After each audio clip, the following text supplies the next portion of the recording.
Bonjour à tous, salut les amis, j'espère que vous allez bien. Ça me fait très plaisir de vous retrouver ici sur votre chaîne de News Gaming. Je pense que certains d'entre vous sont en vacances et franchement, j'espère que vous en profitez.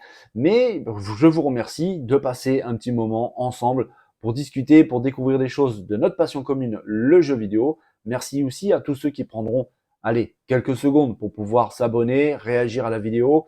Et s'il vous plaît les amis, regardez un petit peu les réseaux sociaux, par exemple Instagram.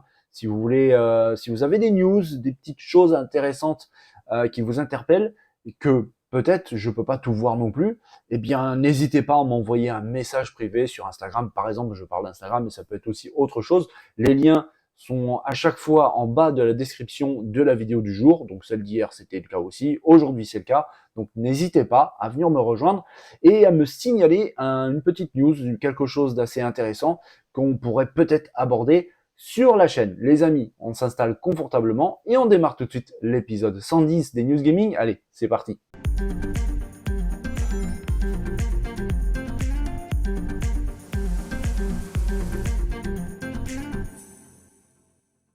Le célèbre salon événement allemand à Cologne, Gamescom, arrive bientôt. C'est ce mois-ci, le mois d'août, j'en ai déjà parlé sur la chaîne, c'est à partir du 23 août jusqu'au 27. D'ailleurs, ça commence même un petit peu plus tôt. Il y a l'Opening Night Live dès la veille, le 22, présenté par Geoff Keighley, qui présente aussi son événement, le Summer Game Fest. Et là, il bascule donc en Allemagne pour présenter l'Opening Night Live de la Gamescom qui s'annonce vraiment très très intéressante. On en avait déjà parlé les amis sur la chaîne, comme quoi Xbox voulait faire de cet événement un événement majeur avec le stand le plus gigantesque de l'histoire de l'aventure Xbox. Ça promet avec des choses très intéressantes et on vient d'apprendre que certains jeux vont être présentés en mode jouable, oui, jouable. Alors ce n'est pas encore officiel, mais franchement, venant de la personne qui a annoncé ça, qui est Tom Anderson, le célèbre insider, a annoncé que normalement il y a au moins 3 jeux qui seraient jouables pour le public, parce que oui, cet événement de la Gamescom est un salon avec du public, et ça c'est une très bonne chose. Ces 3 jeux seraient Towerbone, Stalker 2, que nous sommes en train de regarder à l'écran actuellement, et Forza Motorsport. Alors c'est une très très bonne nouvelle. Pour Forza, ça va permettre de rassurer tout le monde, parce que même si le studio de développement le montre régulièrement avec beaucoup de vidéos de gameplay, il y a toujours cette petite incertitude qui tourne autour du jeu de course automobile d'Xbox qui, franchement, ne donne pas trop confiance. Alors, pour ma part, de ce que j'ai vu, la confiance, je l'ai. Ça semble extrêmement beau, très fluide, et surtout, les sons sont absolument dingues. Maintenant, je vais pas vous mentir, avoir une vraie prise en main, ça change la donne. Là, le jeu sera, en tout cas, hein, d'après cette grosse rumeur, jouable pour tout le monde sur la Gamescom. Ça va rassurer tout le monde. Et puis, ça va rassurer aussi un petit peu Xbox de voir un petit peu le retour des joueurs. Pour Stalker 2, c'est une belle et bonne surprise parce qu'en en fait, il n'y avait pas grand-chose qui avait été dévoilé de plus sur ce jeu. On sait qu'il a un développement assez compliqué, tout simplement parce que c'est développé par un studio ukrainien. Et je pense que vous savez, en ce moment en Ukraine, c'est pas génial. Le studio a été divisé en plein de petits groupes. Certains sont partis à l'étranger pour continuer à travailler, d'autres ont préféré rester au pays pour défendre le pays. Toujours est-il que un développement d'un jeu majeur comme celui-ci, dans les difficultés que se retrouve le pays et donc le studio, forcément, ça se passe pas super bien. Mais en tout cas, visiblement, le studio travaille d'arrache-pied. Ils sont vraiment courageux et apparemment, ce jeu fait partie des 3 qui seraient jouables à la Gamescom sur le stand Xbox. C'est vraiment une belle et bonne surprise. On attend vraiment d'en savoir plus, mais c'est vrai que Stalker 2 est un des jeux les plus attendus du catalogue futur de Xbox. Bien sûr, il y a Hellblade, bien sûr, il y a encore plein d'autres jeux comme Fable, hein, évidemment, mais Stalker 2, véritablement, il est peut-être pas en haut du panier, mais tout de même, le jeu est développé sous Unreal Engine. D'ailleurs, ça se voit, hein, techniquement, ça a l'air absolument fabuleux.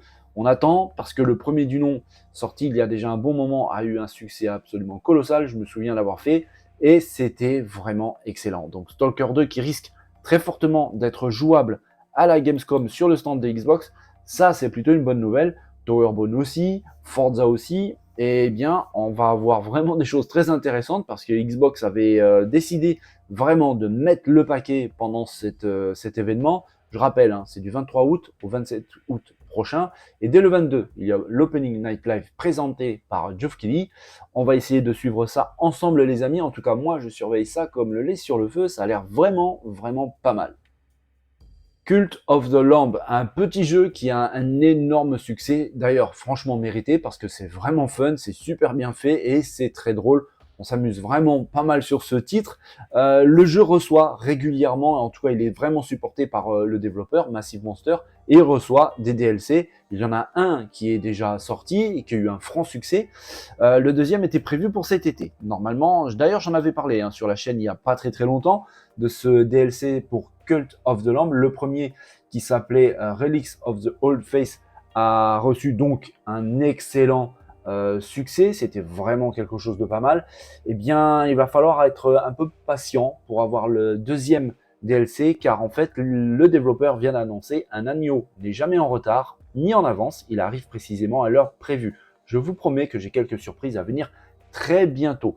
Et sur la page Twitter de l'éditeur, du développeur, il y a une petite animation plutôt sympa, en fait, qui montre vraiment comment les choses ont évolué.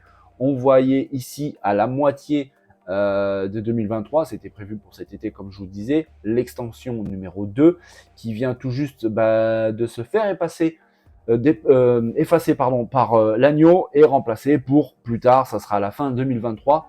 On verra vraiment parce qu'il y a les petits points d'interrogation à la fin qui, est-ce que c'est sûr ou pas, je sais pas. Mais en tout cas, voilà, c'est prévu par le développeur et l'éditeur Devolver que la deuxième extension pour Cult of the Lamb soit repoussée pour la fin de l'année.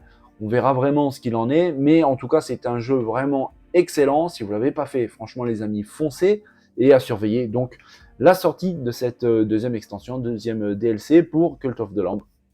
Le 29 août, c'est bientôt, ça arrive en tout cas à grande vitesse. Et ben le 29 août, il y a un bon petit jeu qui arrive sur pas mal de plateformes différentes. PC, PS4, PS5, Xbox One, Xbox Series, X et S.